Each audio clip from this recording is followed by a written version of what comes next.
Love marriage.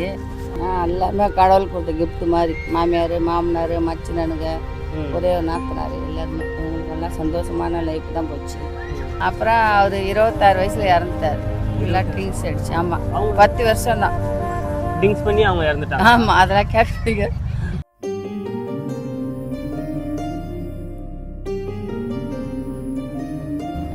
நான் தான் பிரச்சனை இருந்தாலும் நம்மளுக்கு கூட இருக்காருல்ல ஹஸ்பண்டுன்னு. இல்லாத போது நம்மளுக்கு யாரும் இல்லாத மாதிரி தோணுது இல்லை. ரொம்ப மிஸ் பண்ணுறேன். ரொம்ப மிஸ் பண்ணுறீங்க. உங்களுக்கு ஒரு ஆசை இருக்கும்ல, அந்த ஆசையை உங்ககிட்ட அவர் சொல்லியிருப்பார்ல. நாங்கள் அந்த காலகட்டத்தில் வந்து நான் பைக் வாங்குவேன், உன்னை பைக்கில் டபுள் சேர்த்துன்னு போகிறேன்னு அவர் உங்களை சொல்லுவார். ஆமாம், சைக்கிளில் தான் எடுத்துன்னு போவார் சினிமாக்கெல்லாம் போனால். அப்போ சைக்கிள் தான் வச்சுருந்தோம். நானும் பைக் வாங்குவேன், உன்னை கூப்பிட்டு போகிறேன்னு. உங்களுக்கோட வாழ்க்கையில் அந்த மாதிரி என்ன ஆசை? எனக்கு வந்து இந்த உலகமே 3 பிள்ளைங்க தான் நினச்சி நான் வாழ்ந்தேன். அவங்க நல்லா இருக்கணும், லைஃப்பில் நல்லா